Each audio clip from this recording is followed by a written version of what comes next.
이미선 헌법재판관 후보자에 대한 국회 청문 보고서는 채택 시한을 넘겼습니다. 청와대는 다시 보내달라고 요청하겠다는 얘기고 이 얘기는 임명 강행하겠다는 뜻으로 해석되고 있습니다. 청와대와 국회 상황 보시고 이슈 따라잡기로 돌아오겠습니다. 청와대 한 고위 관계자는 오늘 이미선, 문형배 두 헌법재판관 후보자에 대한 청문 보고서 송부를 국회에 다시 요청하겠다고 밝혔습니다.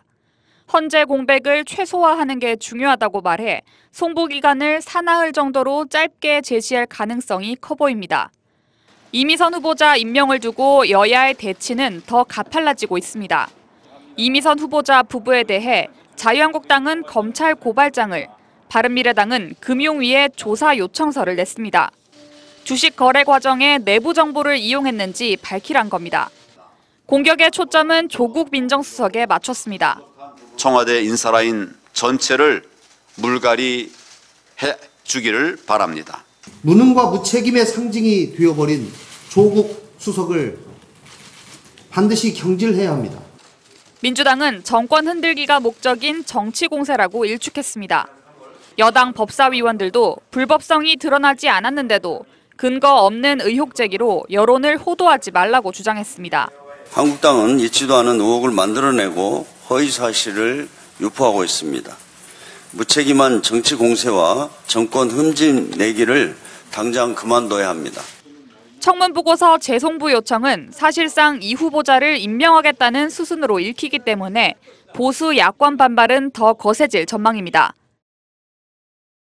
긴박하게 돌아가는 뉴스 이슈 따라잡기 순서 돌아왔습니다. 이수희 변호사님 나오셨습니다. 어서 오세요, 이 변호사님. 예, 안녕하십니까. 자, 이미선 후보자 옳다 그르다 국민 여론도 나눠져 있고 정치권은 완전히 이거 이제 반반으로 나눴기 때문에 답이 안 나오는 상황인데 임명 강행하는 거죠. 지금 봐서는 그렇습니다. 다시 청문 보고서 다시 좀 보내라고 청와대에서 오늘 낸다고 하는데 예. 다시 보낸다고 하는데 또 하나는 문재인 대통령께서 중앙아시아 3개국을 방문을 하죠. 그렇죠. 순방길에 오르시니까. 예, 그리고 지금 두 후보가 현직 두 분이 18일까지가 임기래요. 예. 그러니까 18일쯤에 해야 되는데 이제 중앙아시아를 나가니까 귀국 후에 임명을 강행하지 않겠느냐. 그런데 저는 좀 과정에서 네. 문형배 후보자에 대해서는 여야가 다 적격이라고 판단했거든요. 예. 부산에서 활동했던 분인데 판사 출신으로 상당히 좀 감동적인 대목이 있었어요. 예. 청문회 때. 그분에 대해서는 청문 보고서 채택을 해주겠다고 하는데 야당에서. 야당이. 예, 이미선 후보자하고 패키지로 해야 된다는 게 또 민주당의 주장이에요. 그래서 같이 덩달아서 발목이 잡혀버렸군요. 예, 그래서 문형배 후보의 경우에는 보고서가 채택된다는 거하고 아닌 거하고는 차이가 크잖아요. 그렇죠. 과정에서. 네네. 좀 분리해서 문제가 없는 후보에 대해서는 좀 채택 보고서가 청와대로 가고 그리고 임명이 되는 좀 차별화도 필요하다는 생각이 듭니다. 야당도 좀 전략적으로 좀 분리할 필요가 있어 보이는데 그렇게 안 하겠다는 거예요. 여당은 패키지로 가겠다는 거예요. 여당이 패키지로 가겠다는 예, 예. 거군요. 오케이, 좋습니다. 자유한국당은 근데 이미선 후보자 부부를 검찰 고발했대요?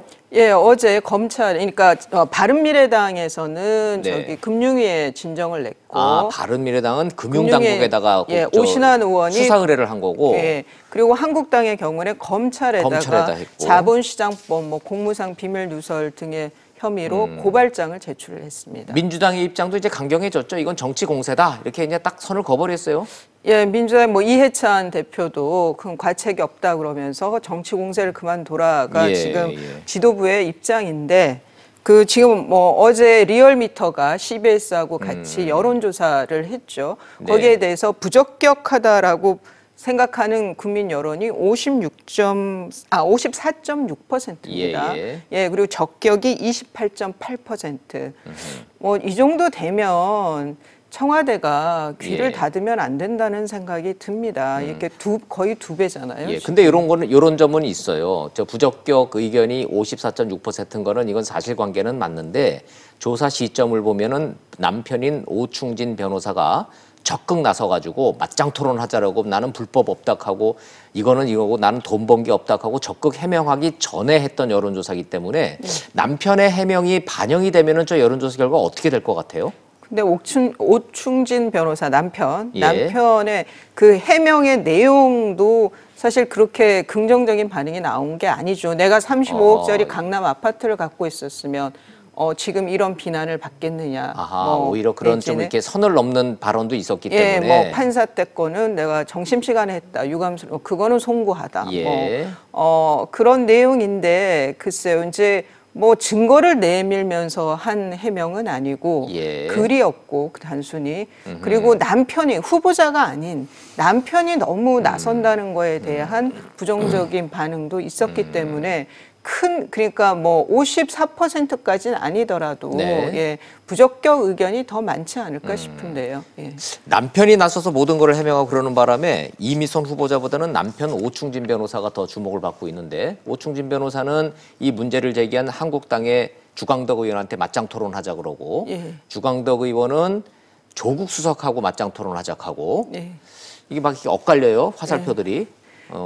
여기다가 다 불러내서 여기서 한번 같이 다 모여가지고 토론해보면 어떨까 싶은데. 근데 지금 주가에 대해서는 특히 주식과 관련된 건 이게 밝혀내는 게 상당히 어렵습니다. 아주 방대한 자료들을 그렇죠. 가지고 해야 되기 때문에 예. 애초에 내가 불법이 있는지 없는지 사전 정보가 있었는지 없었는지 맞짱 토론을 한다는 것 자체가 좋아요. 좀 어찌 보면 어불성설이죠. 예, 이런 상황에서 임명 강행할 것 같다라는 얘기까지 전해드리면서 자, 이러는 가장 근본적인 이유가 보면 총선 D-1년이 돼요, 이제. 예. 그죠? 딱 1년 남았죠? 예.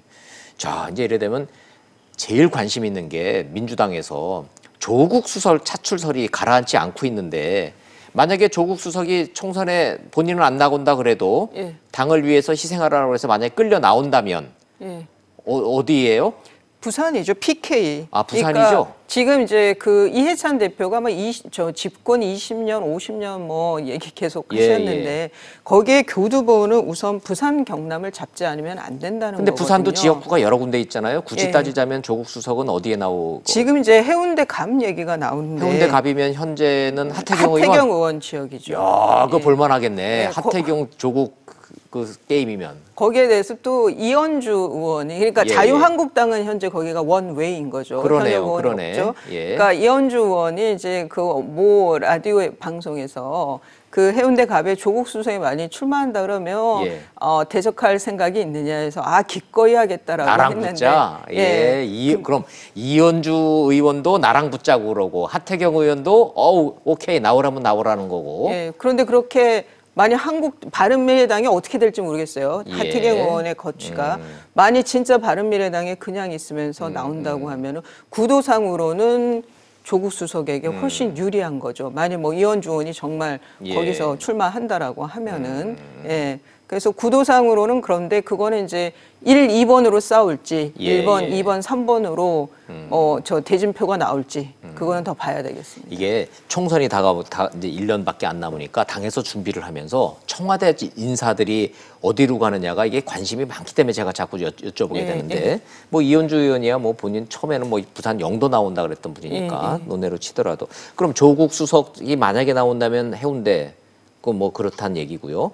윤영찬 전 국민소통수석은 사실상 공식 발표했어요. 예, 어제 국회 정론관에서 예. 민주당 입당 얘기를 입당한다고 하면서 성남 중원구에 내가 중원. 출마하겠다. 여기 성남- 아예 지역을 찍었습니다. 성남 중원이면 현역 의원이 지금 자유한국당 자유한국당 아니에요? 신상진 의원이로요. 그렇죠. 사선 의원이에요. 그러니까 이런 지역구가 있어요.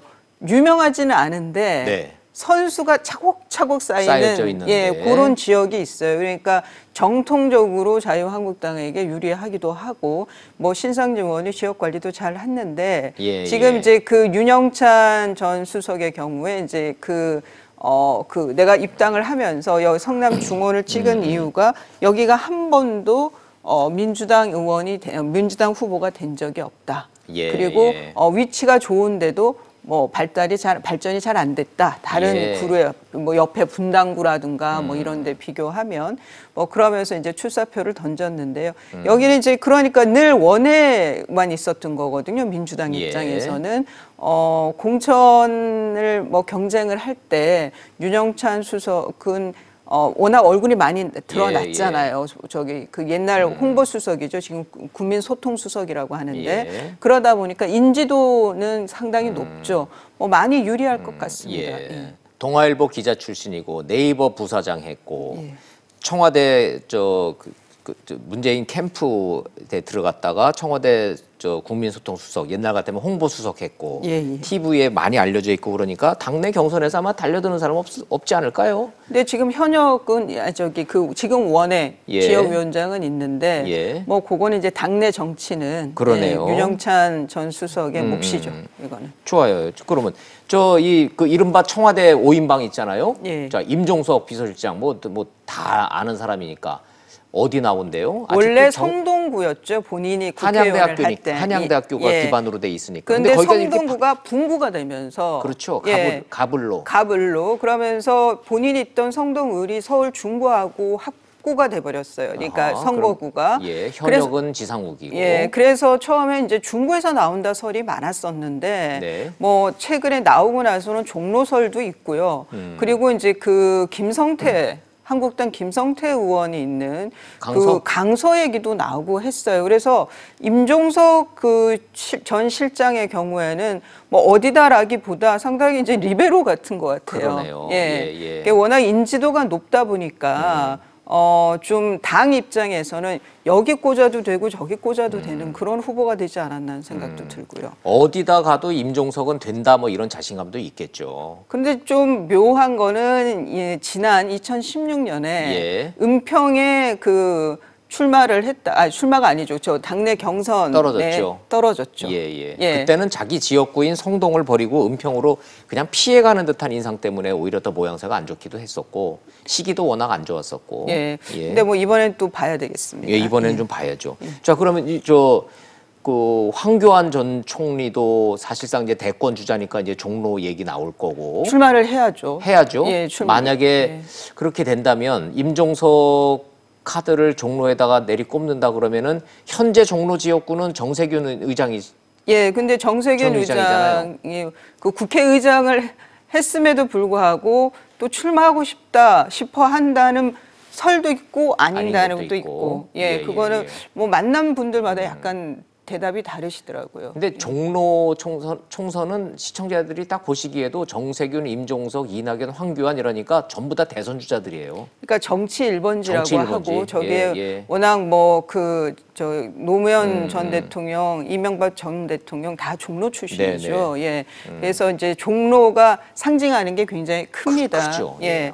근데 궁금하네요. 글쎄 임종석 실장이 종로에 출마한다라고 하면은 정말 차기 대권 후보로 여권에서 생각하고 있다라는 이제 시그널이 될 수도 있고요. 근데 이낙연 총리가 뭐 친여권 쪽 유권자들에게는 지금 1위로 나오고 있어요. 대권. 그렇죠. 예, 지지도에서는. 그것도 무시할 수 없고 또 이낙연 총리가 제법 길었잖아요. 아마 그럼요. 내년에 출마를 해야 되거든요.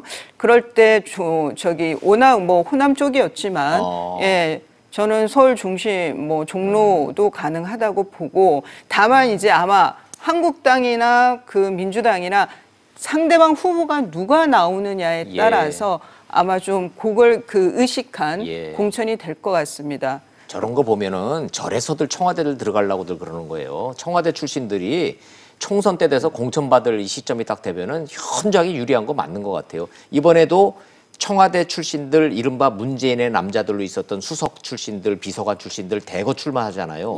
그들은 다 지역구 이제 벌써부터 얘기들이 많이 나오고 있던데 예를 들자면 한병도, 진성준, 백원우 다 어디로 지금 가고 있어요? 그러니까 지금 이제 한병도 전 수석의 경우에는 17대 국회의원을 했었어요. 그 지역이 일산시 갑이에요. 예.